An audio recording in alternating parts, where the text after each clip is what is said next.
ചേട്ടാ, കാപ്പി റെഡിയായി വരൂ. നീ വന്നേ. വിടൂ ചേട്ടാ, ഓഫീസിൽ പോകുന്ന സമയമായി. അതിന് ഇനി സമയമുണ്ട് മോളെ. നമ്മുടെ വിവാഹം കഴിഞ്ഞിട്ട് ഇപ്പൊ ഒരാഴ്ചയായി. ഇതിനിടയ്ക്ക് നീ ആഗ്രഹിക്കുന്ന ഏതെങ്കിലും ഒരു സ്ഥലത്തേക്ക് പോകാനോ ഒരു ദിവസമെങ്കിലും സ്വൈര്യമായിട്ട് നിന്നോടൊപ്പം കഴിയാനോ എനിക്ക് സാധിച്ചിട്ടില്ല. ഞാനിതിന് പരാതിയൊന്നും പറഞ്ഞില്ലല്ലോ. പറഞ്ഞില്ലെങ്കിലും ഞാനത് അറിയേണ്ടതല്ലേ. കമ്പനി ഓഡിറ്റിംഗ് കഴിഞ്ഞാൽ ഒരു മാസത്തേക്ക് ഞാൻ ലീവ് എടുക്കും. എന്നിട്ട് കന്യാകുമാരി മുതൽ കാശ്മീർ വരെ ഒരു ഹണിമൂൺ പര്യടനം. അയ്യോ, അതുപോരാ. നമുക്കൊരു റോക്കറ്റ് ബുക്ക് ചെയ്ത് ശൂന്യാകാശത്തേക്ക് പറക്കണം. കുഞ്ഞുമോളെ, നിന്നെയും കൊണ്ട് ശൂന്യാകാശത്തേക്കല്ല, സ്വർഗരാജ്യം വരെ ഞാൻ പറക്കും.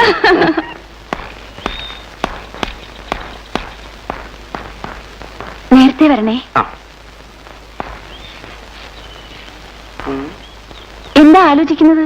ഒന്നും മറന്നില്ലല്ലോ. ഒരു പ്രധാനപ്പെട്ട കാര്യമാണ് മറന്നുപോയത്. അത് കിട്ടാതെങ്ങനെ പോകുന്നത്? എന്തോന്നാ? അകത്തു അപ്പറേ.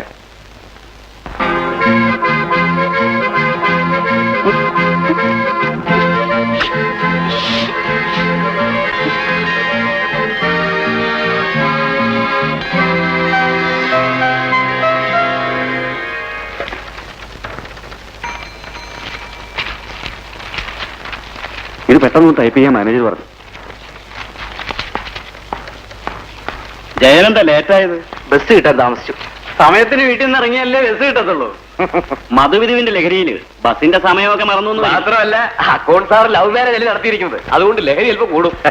കല്യാണം കഴിഞ്ഞതോടുകൂടി എന്നെ കമന്റ് അടിക്കാനോട് ഐക്യ മുന്നണി ഉണ്ടായിട്ടുണ്ട്. എന്തായാലും നിങ്ങളുടെ കമന്റ് ഒക്കെ കഴിയട്ടെ, എന്നിട്ട് ജോലിക്കാറാം.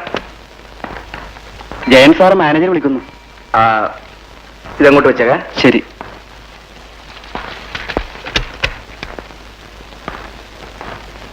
Good morning sir. ജയനെന്താ എത്ര ലേറ്റ് ആയത്? ബസ് കിട്ടാൻ താമസിച്ചു. ഇപ്പൊ തന്നെ ഞാൻ ബംഗ്ലാവിലേക്ക് ചെല്ലണമെന്ന് പറഞ്ഞ് മുതലാളി 3 പ്രാവശ്യമായി ഫോൺ ചെയ്യുന്നു. സാർ വയ്ക്കൂ. എങ്ങനെ പോകാനാ? അവിടെ ചെല്ലുമ്പോ നടപ്പ് വർഷത്തെ അക്കൗണ്ട്സും ബാലൻസ് ഷീറ്റും എല്ലാം മുതലാളി കൈയോടെ ചോദിക്കും. എനിക്കാണെങ്കിൽ ഒരു ഐഡിയയുമില്ല. സാറ് വിഷമിക്കണ്ട, എല്ലാം ഞാൻ ഇന്നലെ തന്നെ തയ്യാറാക്കി വെച്ചിട്ടുണ്ട്. എന്നാ ഞാൻ രക്ഷപ്പെട്ടു. ജയന ഫയലിംഗ് എടുക്കൂ.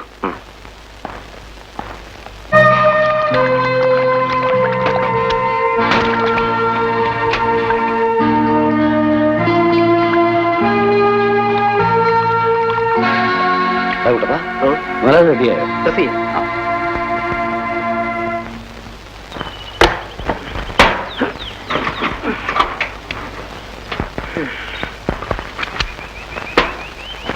കുട്ടപ്പാ, മുതലാളി ഇവിടുന്ന് പോയാ പിന്നെ നീ ആ തൂപ്പുകാരി പെണ്ണുമായിട്ട് വലിയ ശൃംഗാരത്തിലാണെന്ന് കേട്ടല്ലോ. ഞാനോ? ഏത് ആഭാസല്ലേ വൃത്തിയോട് പറഞ്ഞു വരുത്തിയത്? വാച്ചറിയാ പറഞ്ഞത്. നമ്മുടെ വേലാമ്പിള ചേട്ടനോ? നീ എന്തോ നടാ വിളിച്ചത്? ചേട്ടാ, ഇവിടുത്തെ തൂപ്പുകാരി പെണ്ണിന്റെ ലവ് ബേർഡ്സ് ആണ് ചേട്ടൻ പറഞ്ഞു വരുത്തിയോ? ചിലതൊക്കെ കണ്ടതുകൊണ്ടാണ് ഞാൻ അങ്ങനെ പറഞ്ഞത്. അതെ, മൊട്ടേന്ന് വിരിയാത്ത പെങ്കുച്ചിനെ കുറിച്ച് അവാദം പറഞ്ഞാലുണ്ടല്ലോ, നരച്ചതിലെ ഇടുത്തി വീഴും പറഞ്ഞേക്കാം. നീ അവൾക്ക് പൗഡറും സെന്റും ഒക്കെ വാങ്ങിച്ചു കൊടുത്തോ? പൗഡറും സെന്റ് മാത്രമല്ല 10 രൂപയും കൊടുത്തു. എന്താ അപ്പൊ വാച്ചറിയേട്ടൻ പറഞ്ഞതാണോ തെറ്റ്? തെറ്റാ. ആ പെണ്ണ് തള്ളയുണ്ടല്ലോ, സിൽക്ക് കല്യാണി, അവൾ അറിഞ്ഞാല് നിന്റെ കച്ചവടം തീരും. ഒരു കച്ചവടവും തീരില്ല. ഈ സിൽക്ക് കല്യാണിയുമായിട്ടാ എനിക്ക് ലോഹ്യം. ഇരിക്കുകയൊന്നും വേണ്ട ചേട്ടാ. ഈ ലവിന്റെ കാര്യത്തിൽ ഞാൻ ഒരു എൽബോടാ. പിന്നെ തുടക്കം വളരെ എക്സ്പീരിയൻസ്ഡ് ആയ സിൽക്ക് കല്യാണിയിലാവുമ്പോ എന്റെ ലവ് ഒന്ന് കൊഴുക്കും. കഴുതറടാ മോനെ, പ്രായത്തെങ്കിലും മാനിക്കണ്ടേ? സോറി. വച്ചറിയടാ. ശമ്പളം വാങ്ങിച്ചോ? വാങ്ങിച്ചു. വീട്ടിലേക്ക് മണി ഓർഡർ അയച്ചു. ഓണമൊക്കെ ആയിട്ട് വീട്ടിൽ പോകുന്നില്ലേ? എനിക്ക് എന്തോന്ന് ഓണം. യാത്രക്കൂലിക്ക് ചിലവാക്കുന്ന കാശ് കൂടി അങ്ങ് വീട്ടിലെത്തിച്ചാൽ അത്രയ്ക്കായി. ഒരു മോനുള്ളതിനെ പഠിപ്പിച്ചു. അവനാണെങ്കിൽ വേലയും കൂലിയില്ലാതെ അലഞ്ഞു തിരിഞ്ഞ് നടക്കുക. വീട്ടുകാരിയാണെങ്കിൽ കിടപ്പിലും. ഇവിടുന്ന് കിട്ടുന്ന കാശ് കൊണ്ട് എന്ത് ചെയ്യാനാ? 2 ദിവസം കഴിഞ്ഞ് ഞാൻ വരത്തുള്ളൂ. വീടെല്ലാം നീ ഭദ്രമായി നോക്കിയേക്കണം കേട്ടോ. മോലെ സൂക്ഷിച്ചു കൊണ്ടുപോണേ. കെയർഫുൾ.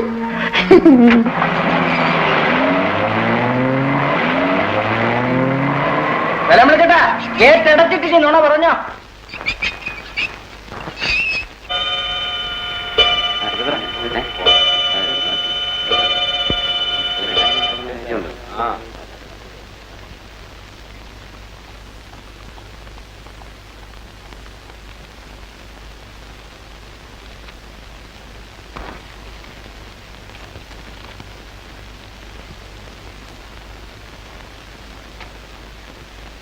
എന്താ സാർ?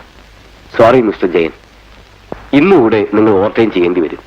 ഹാർബറിലെ ഫയലും നമ്മുടെ ഫയലും ഒത്തു നോക്കിയപ്പോ എല്ലാം ഡബിൾ എൻട്രിയാ. തുടക്കം മുതലേ കണക്ക് നോക്കിയില്ലെങ്കിൽ അക്കൗണ്ട്സ് ഒന്നും ശരിയാവില്ല. കഴിഞ്ഞ 3 ദിവസമായി ഓവർ ടൈം വർക്ക് ചെയ്തിട്ട് പാതിരാത്രിക്കാണ് ഞാൻ വീട്ടിൽ കയറി ചെല്ലുന്നത്. ഓഡിറ്റിംഗ് തീരുന്നവരെയല്ലേ ഉള്ളൂ ഈ പ്രയാസമെല്ലാം. പിന്നീട് ജയന് ലീവ് എടുക്കാമല്ലോ. സാറിന്റെ പ്രോഗ്രാം എന്താണ്? എന്റെ വൈഫിന്റെ റിലേഷനിൽപ്പെട്ട ചിലരെല്ലാം വീട്ടിൽ വന്നിട്ടുണ്ട്. എനിക്ക് പോകാതിരിക്കാൻ പറ്റില്ല. ശരി സാർ, വെക്കണം. വരട്ടെ ജയൻ.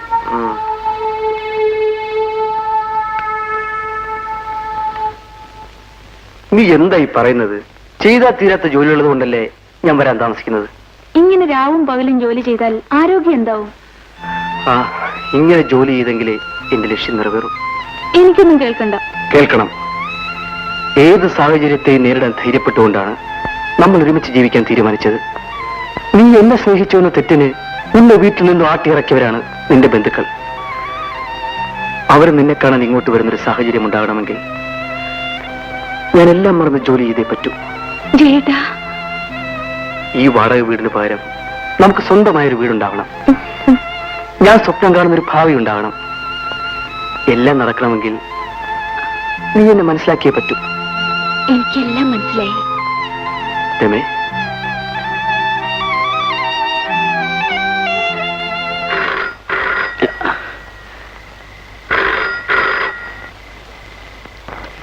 ഹലോ, ഞാൻ ചന്ദ്രശേഖരനാ. ആരാ സംസാരിക്കുന്നത്? ഞാൻ വാച്ച്മാനാ. നാളെ ഓഡിറ്റിംഗിന് കൊടുക്കാനുള്ള ഫയലുകൾ വീട്ടിൽ എത്തിക്കാമെന്ന് മാനേജർ പറഞ്ഞിരുന്നു. ഇതുവരെ കണ്ടില്ലല്ലോ. അയാളുണ്ടോ അവിടെ? അദ്ദേഹം 5 മണിക്ക് പോയി. വേറെ ആരുണ്ടോ അവിടെ? അക്കൗണ്ടന്റ് ജയൻ സാറുണ്ട്. വിളിക്കണോ? വേണ്ട, ഞാൻ അവിടെ ഒന്ന് കണ്ടോളാം. ശരി മുതലാളി.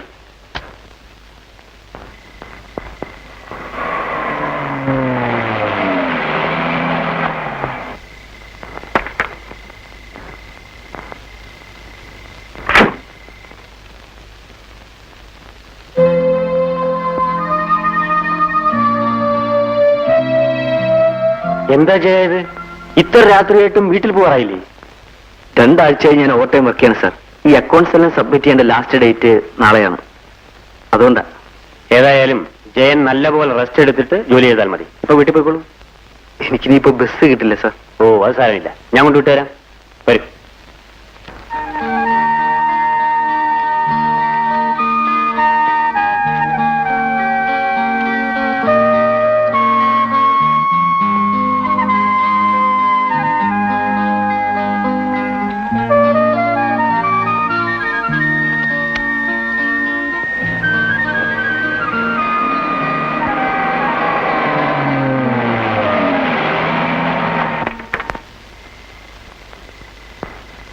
അപ്പൊ ഞാൻ വരട്ടെ ജയൻ? വരണം സാർ. വീട്ടിലൊന്ന് കയറിട്ട് പോവാം. അയ്യോ, ഇപ്പൊ വേണ്ട, പിന്നൊരിക്കലാവാം. സാർ ആദ്യമായിട്ട് വരികയല്ലേ, ഒന്ന് കയറിട്ട് പോവാം. ആ, എങ്കിൽ ശരി.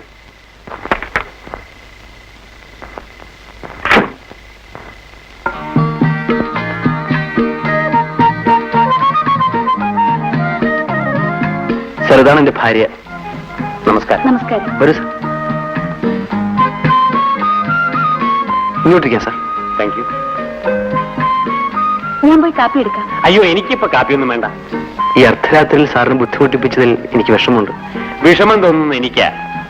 ഭാര്യയെ ഒറ്റയ്ക്കാക്കിയിട്ട് ജയന് വീട്ടിൽ വരാൻ പോലും സമയം തരാതെ ജോലി ചെയ്യിച്ചതിന്. ഞാൻ സ്ഥലത്തുണ്ടായിരുന്നെങ്കിൽ ഇങ്ങനെ സംഭവിക്കില്ലായിരുന്നു കേട്ടോ. സാരമില്ല സാർ. അല്ല, ഇവിടെ കൂട്ടിനാരുമില്ലേ? ഈ വീടിന്റെ ഉടമസ്ഥനും കുടുംബവും മുകളിലാണ് താമസം. അതുകൊണ്ട് എനിക്ക് പേടിക്കാനൊന്നുമില്ല. ശരി, എന്നാ ഞാൻ ഇറങ്ങട്ടെ. ആ,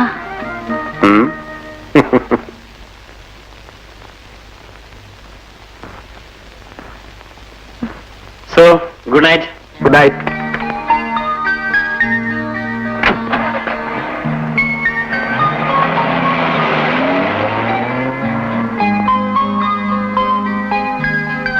രമേ, ജോലിക്കാരന് ബസ് കിട്ടാത്തതുകൊണ്ട് സ്വന്തം കാറിൽ വീട്ടിൽ കൊണ്ടുവിടുന്ന ഏതെങ്കിലും ഒരു മുതലാളി ലോകത്തുണ്ടോ?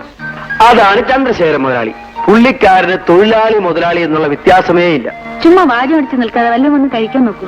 എനിക്ക് വിശക്കുന്നു. നിങ്ങൾ മാനേജരാക്കി വെച്ചാണ് മിസ്റ്റർ നായർ എനിക്ക് പറ്റിയ ഏറ്റവും വലിയ അബദ്ധം. ശമ്പളം വാങ്ങിക്കുന്ന കാര്യത്തിൽ കാണിക്കുന്ന താല്പര്യം ജോലിക്കാര്യത്തിലും കാണിക്കണമായിരുന്നു. എന്നോട് ക്ഷമിക്കണം സാർ. Shut up. നിങ്ങൾക്ക് ലജ്ജയില്ല എന്നോട് മാപ്പ് ചോദിക്കാൻ? നിങ്ങൾ റെസ്റ്റ് എടുക്കുമ്പോഴും രാപ്പകലില്ലാതെ അധ്വാനിക്കുന്നതാണ് മിസ്റ്റർ ഞാൻ. നിങ്ങളെ പോലെയുള്ളവർ ഇനിയും ഈ കമ്പനിയിൽ വെച്ചുകൊണ്ടിരുന്നാൽ എന്റെ കമ്പനി ഇൻകം ടാക്സ് കൊണ്ടുപോകും. കണക്കെല്ലാം ശരിയാക്കിയിട്ടുണ്ട് സർ. നിങ്ങളാണോ കണക്കെല്ലാം ശരിയാക്കിയത്? എല്ലാം ഈ ജയന്റെ തലയിൽ വെച്ച് കെട്ടിക്കൊണ്ടല്ലേ നിങ്ങൾ ഇവിടുന്ന് പോയത്? ഞാൻ സ്ഥലത്തില്ലായിരുന്നു എന്നുള്ള കാര്യമെങ്കിലും നിങ്ങൾ ഓർക്കണമായിരുന്നു. സാർ, ദയവ് ചെയ്ത് കഴിവൊക്കെ മറക്കണം. ഇനി എന്റെ ഉത്തരവാദിത്വം. നോ, ഇനിയും നിങ്ങൾ ഈ ഓഫീസിൽ വെച്ചുകൊണ്ടിരിക്കുന്ന പ്രശ്നമേ ഇല്ല. ഇന്നു മുതൽ നിങ്ങൾ എന്റെ എക്സ്പോർട്ടിംഗ് കമ്പനിയുടെ ഫീൽഡ് ഓഫീസറായി മാത്രം ജോലി നോക്കിയാൽ മതി. ഞാൻ പറഞ്ഞാൽ പറഞ്ഞതാണ്. You can go.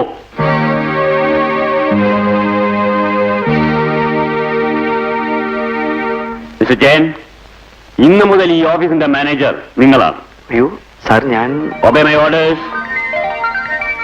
Best wishes.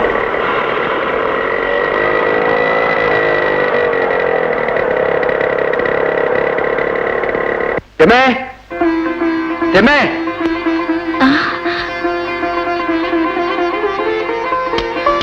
ജയേട്ടാ, ഈ സ്കൂട്ടർ ഏതാണ്? ഇത് എനിക്ക് ചന്ദ്രശേഖരൻ സാർ മേടിച്ചു തന്നു. ഫ്രീ ആയിട്ടോ? ആ, ഞാനിപ്പോ ആരാണെന്ന് എനിക്കറിയാവോ? കമ്പനിയുടെ മാനേജരാ. മാനേജരോ? നേരാണ് ഏട്ടാ. അതെ, എല്ലാം പറയാം. നീ വാ. നീ വേഗം ഡ്രസ് ചേഞ്ച് ചെയ്തിട്ട് വാ. എനിക്ക് ആദ്യമായിട്ട് കിട്ടിയ വാഹനമാണ്. നമുക്ക് ഈവനിങ് സവാരിക്ക് വെക്കലേ?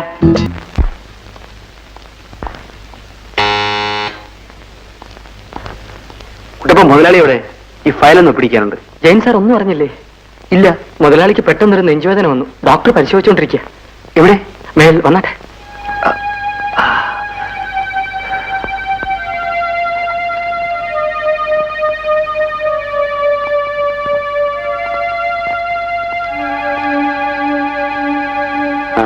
ജയം വന്നോ? ഇന്ന് രാവിലെ എനിക്ക് വല്ലാത്തൊരു നെഞ്ചുവേദനയും ബോധക്കേടും ഉണ്ടായി. ഡോക്ടർ, ഹോസ്പിറ്റലോ മറ്റോ കൊണ്ടുപോകണോ? ഒന്നും വേണ്ട. ഓവർ സ്ട്രെയിൻ കൊണ്ടുണ്ടായതാണ്. ഞാനിപ്പോ ഉറങ്ങാനുള്ള ഒരു ഇഞ്ചക്ഷൻ കൊടുത്തു. ഏതായാലും കുറച്ച് ദിവസത്തേക്ക് റെസ്റ്റ് എടുക്കണം. ഞാൻ എങ്ങനെ റെസ്റ്റ് എടുക്കാനാ ഡോക്ടർ? 2 ഷിപ്പിൽ ലോഡിംഗ് നടന്നുകൊണ്ടിരിക്കുക. 4-5 ദിവസം ഞാൻ ഹാർബറിൽ ഉണ്ടായേ പറ്റൂ. ഏതായാലും ഈ നിലയിൽ യാത്ര ചെയ്യാൻ ഞാൻ അനുവദിക്കില്ല. എന്നാ ഞാൻ വരട്ടെ. ഈവനിങ്ങിൽ ഒന്നുകൂടി വരാം. മാത്യു, ഡോക്ടർ ഡ്രോപ്പ് ചെയ്യൂ. ഹാർബറിലേക്ക് പ്രസാദന അയക്കാം സാർ. അയാളെപ്പോലൊരു യൂസ്ലെസ് ഈ ലോകത്തുണ്ടോ? എനിക്ക് പകരം ഒരാൾ പോകുന്നെങ്കിൽ അത് ജയൻ തന്നെ പോണം. ഞാനോ? അതെ, ജയൻ പോയില്ലെങ്കിൽ ഡോക്ടർ അറിയാതെ ഞാൻ തന്നെ പോകും. അയ്യോ, അത് വേണ്ട സാർ, ഞാൻ പോവാം.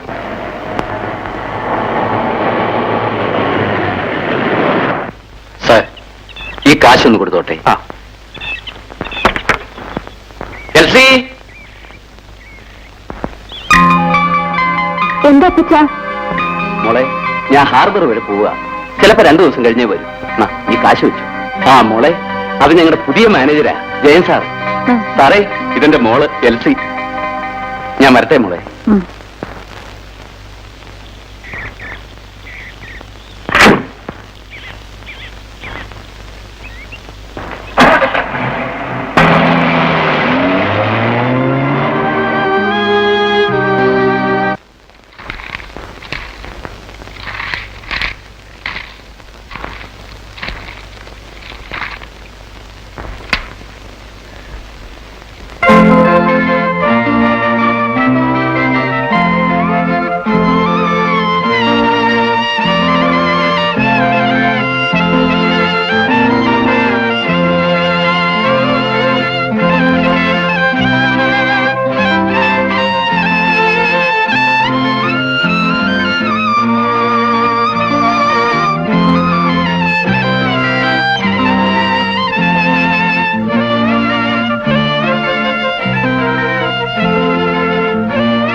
രമ ഉറക്കമായിരുന്നു?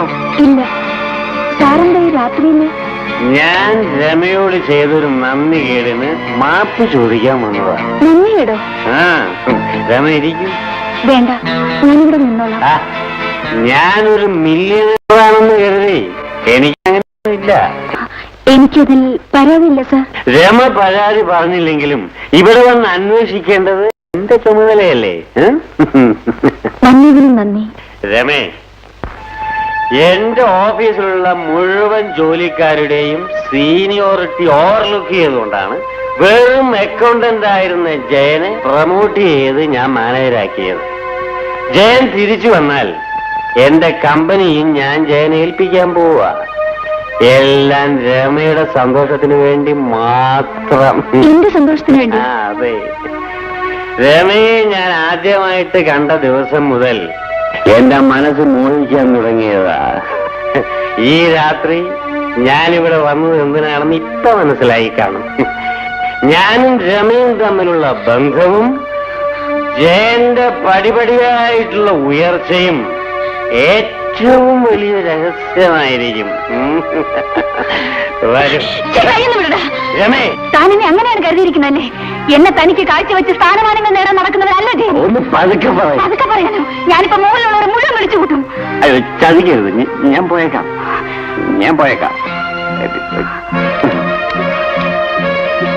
രമേ, ഈ വിവരം ജയനെ അറിയിക്കരുത്. തന്നോട് പോകാനാണ് പറഞ്ഞത്. എനിക്കൊരു അബദ്ധം പറ്റിപ്പോ. താൻ പോകുന്നുണ്ടോ ഇല്ലയോ? ക്ഷമിക്കുന്നത് ഇറങ്ങി പോടോ. സാറി